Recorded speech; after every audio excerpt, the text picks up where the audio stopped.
आज हम लोग अभी सीखेंगे असंतुलित रासायनिक समीकरण को संतुलित करना, यानी रासायनिक समीकरण संतुलित नहीं है तो उसे हम लोग संतुलित कैसे करेंगे। संतुलित करने का मतलब है कि दोनों ओर के तत्वों के परमाणु की संख्या को समान कर देना है। ठीक है, समान क्यों करते हैं तो ये आपको पता है कि द्रव्यमान संरक्षण के नियम का पालन कराने के लिए हम लोग दोनों ओर के तत्वों के परमाणु की संख्या को समान बनाते हैं। तो ये समान कैसे बनाएंगे? जब समान हो गया, दोनों तत्वों के परमाणु की संख्या समान हो गया तो यानी कि रासायनिक समीकरण संतुलित हो गया।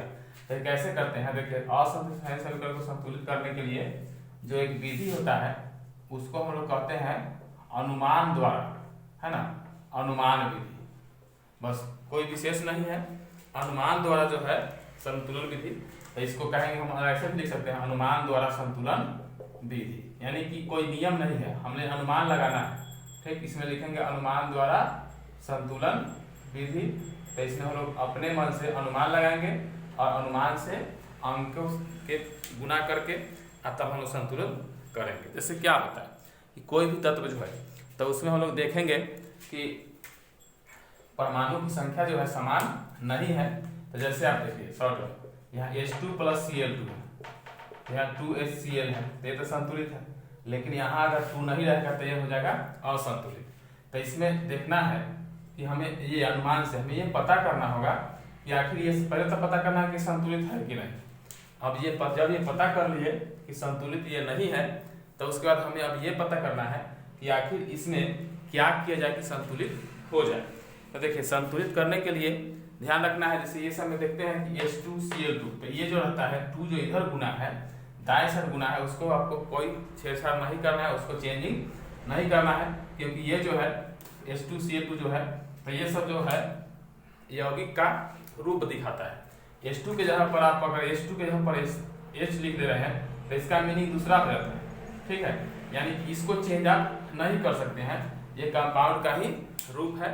HCl अगर कहीं दिया हुआ है Na2CO3 तो इसमें आप इधर 2 से गुना 3 से गुना कर सकते हैं, इसमें 2 और 3 को चेंज करेंगे तो इस कंपाउंड का मीनिंग अलग हो जाएगा, एक दूसरा कंपाउंड बन जाएगा। ठीक है, तो इसमें आपको क्या करना है, हमें ये देखना है कि आखिर इसमें इधर हो इधर हो इधर हो कोई अंक से गुना करना पड़ेगा। मतलब हमें ये पता करना होगा कि जो वास्तव में H2Cl2 क्रिया करेगा तो H2 के 1 मोल और Cl2 के 1 मोल मिलके Cl बनाता है कि नहीं। पहले तो ये मान, कभी कभी ऐसा होता है कि H2 के 1 मोल और Cl2 के 1 मोल नहीं तो Cl2 के 2 मोल मिलेगा तभी अभिक्रिया होगा।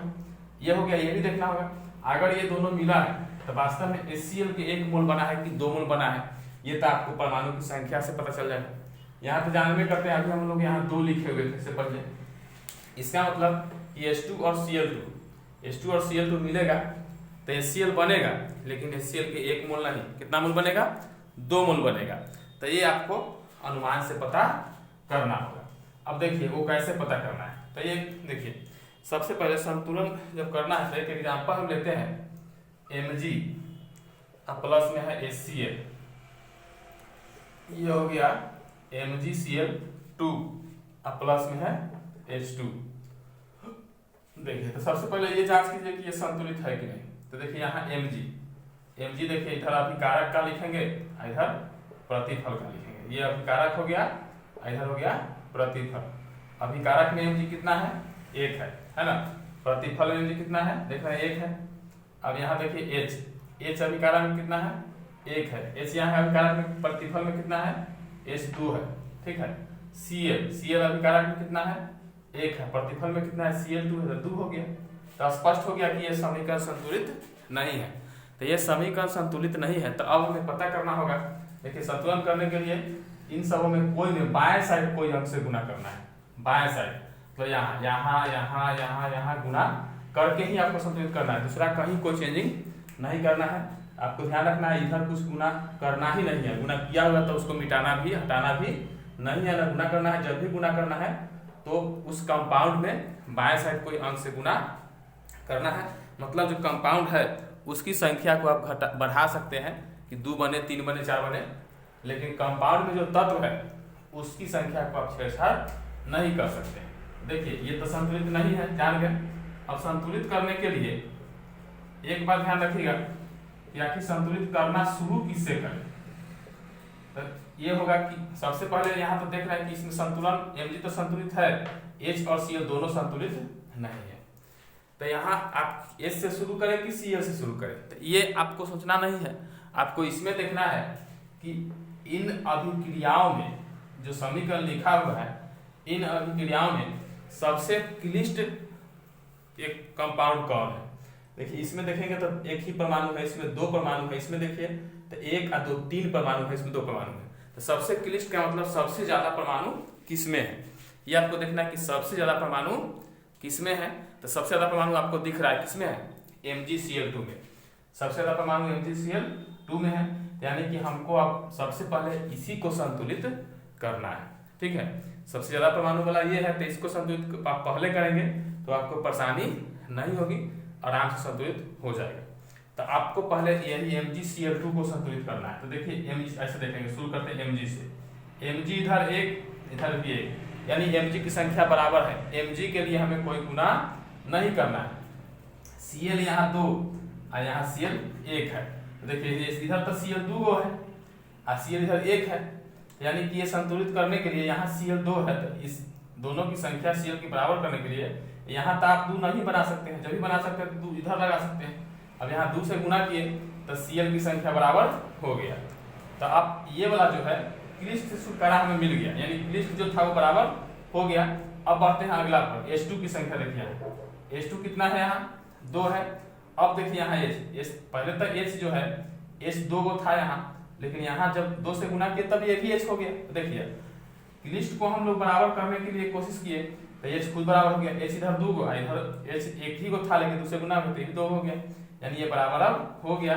फिर से आपको जांच करना है, देखिए Mg इधर 1 है, इधर भी 1 हो गया, H इधर 2 हो गया, इधर भी क्या हो गया 2 हो गया, Cl इधर क्या हो गया 2 हो गया, इधर भी 2 हो गया, यानी अब जो है ये संतुलित हो गया। ठीक है, तो इस तरह से हम लोग संतुलित कर सकते हैं। इसको कहते हैं अनुमान द्वारा संतुलन विधि। जांच भी कर लिए कि क्या है ये संतुलित है कि नहीं। देखिए एक और 2 एग्जाम्पल देख लेते हैं, उसमें क्या होती है। देखिए जैसे है यहाँ Al,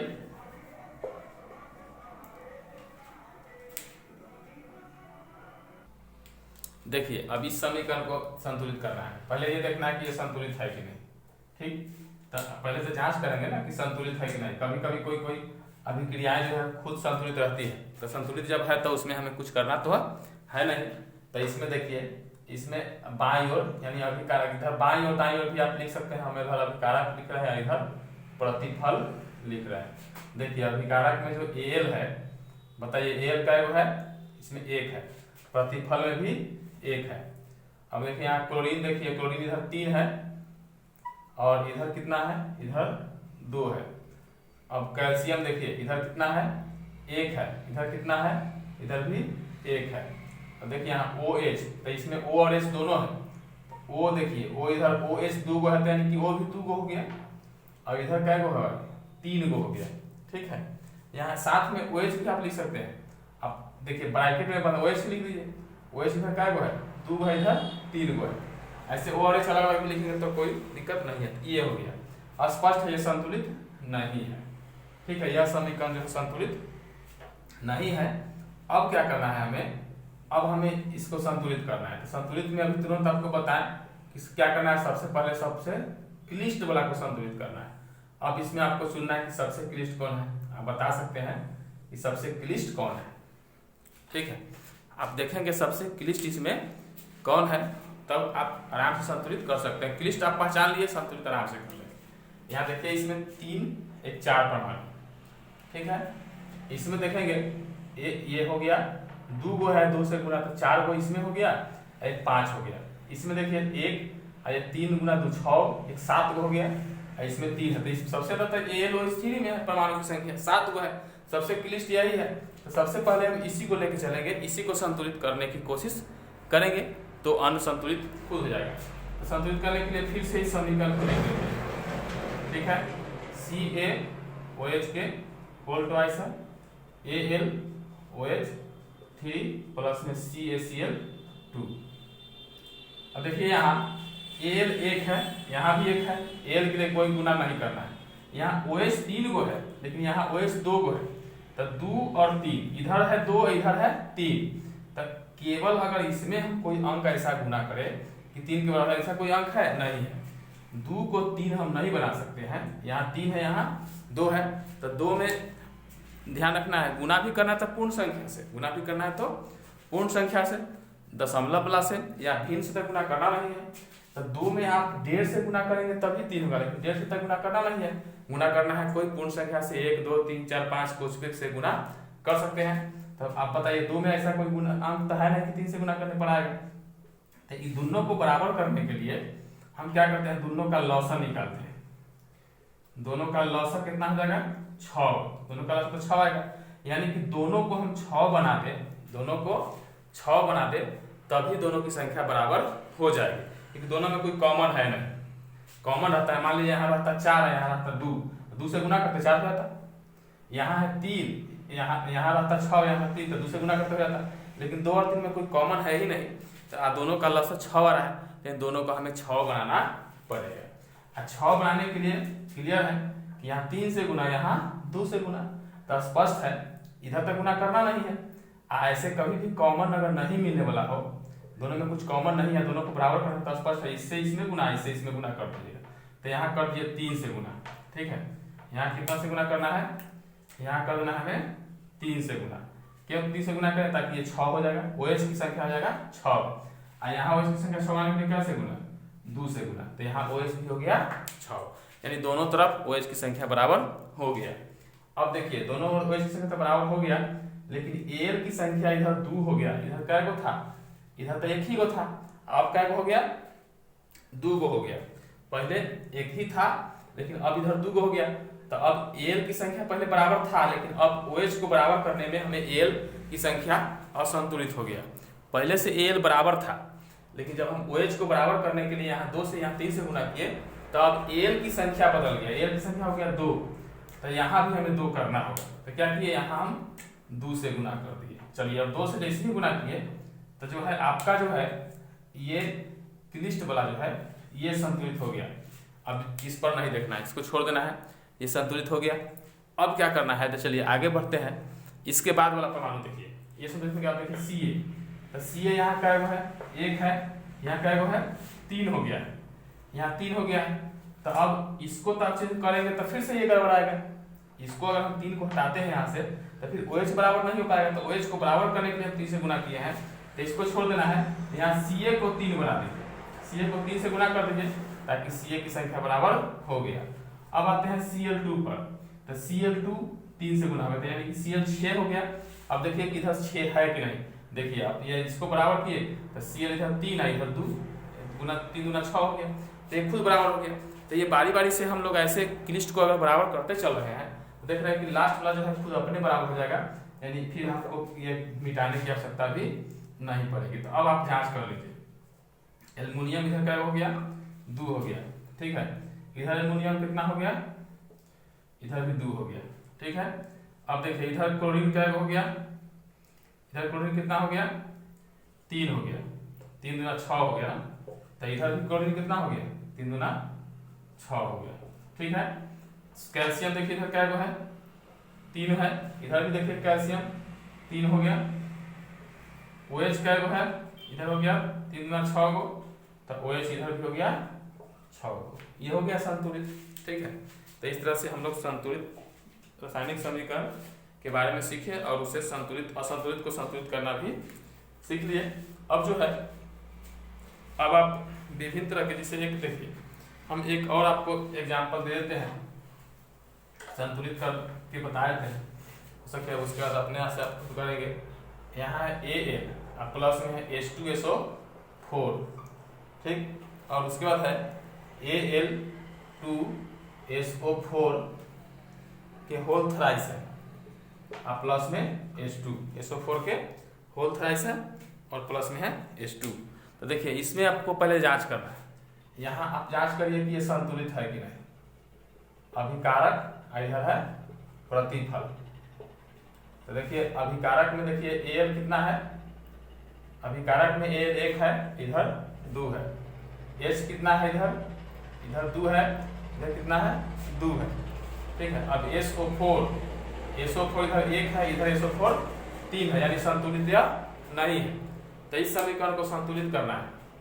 संतुलित करने के लिए क्या करते हैं, देखिए ये संतुलित तो है नहीं, तो संतुलित करने के लिए हमें फिर से इस समीकरण को लिखना होगा और क्लिष्ट पर ध्यान देना होगा। क्लिष्ट आप ध्यान रखिए, क्लिष्ट सबसे ज्यादा प्रमाण होगा। समीकरण को लिखिए AL प्लस H2SO4, ये हो गया Al2SO4 के होल थ्राइस प्लस में है H2। क्लिष्ट तो वही है, क्लियर है, दिख रहा है, सबसे ज्यादा परमाणु इसी में है, तो यही क्लिष्ट है। क्या करते हैं इसमें, Al 2 है तो यहाँ तो 2 नहीं है, यहाँ 2 से गुना कर दीजिए तो हो गया Al के बराबर SO4, यहाँ 3 है, यहाँ 1 है, देखिए बताएं। अब 3 और 1 तो क्लियर है, इसमें 3 से गुना करेंगे तो इसके बराबर तो हो जाएगा, तो इसमें दोनों का लसा मसा से सोचना कुछ नहीं है। SO4 इधर 3 है, ऐसा SO4 इधर 1 है, तो 1 को 3 बना ही सकते हैं 3 से गुना करके, हो गया SO4 बराबर। अब H इधर हो गया, देखिए तो बराबर हो गया ना, Al 2 था इधर 2 से गुना किया बराबर हो गया, SO4 इधर 3 था इधर 3 से गुना किया बराबर हो गया। अब H इधर 2 है, इधर H2 में 3 से गुना करके क्या हो गया, 6 हो गया, तो यहाँ 6 बनाने के लिए यहाँ 3 से गुना कर दीजिए, हो गया तो जल्दी बराबर। तो इसमें भी आप जांच कर लीजिए, इसमें जो है इधर जांच कीजिए कि संतुलित हुआ कि नहीं, ठीक है, संतुलित हो जाएगा हम लोग छोड़ देंगे। देखिए यहाँ Al है, कै गो इधर 2 गो, इधर कै गो होगा 2 गो, H कै गो इधर 6 गो, इधर भी कै गो 6 गो, SO4 इधर कै गो, इधर हो गया 12, इधर भी हो गया, देखिए यहाँ SO4 नहीं, SO4 3 गुना होगा, 3 होगा SO4, SO4 यहाँ हो जाएगा, यहाँ भी 3, दोनों की संख्या बराबर हो गया, तो ये क्या हो गया, ये समीकरण हो गया संतुलित। इस तरह से आप लोग संतुलित करना सीख लिए। अब हम लोग अगले वीडियो में रासायनिक समीकरण से जो सूचनाएं मिलती है वो हम लोग आपको बताएंगे, चाहे रासायनिक अभिक्रिया का। देखिए ये इसमें भी जान ही लीजिए आप, रासायनिक समीकरण से होने वाली सूचनाएं क्या क्या मिलती है। तो रासायनिक अभिक्रिया से सूचनाएं जो मिलती है उसमें हम लोग ये कहेंगे कि रासायनिक अभिक्रिया में कौन कौन पदार्थ भाग लिया, ठीक है, ये ना कहेंगे रासायनिक अभिक्रिया में कौन कौन पदार्थ भाग लिया।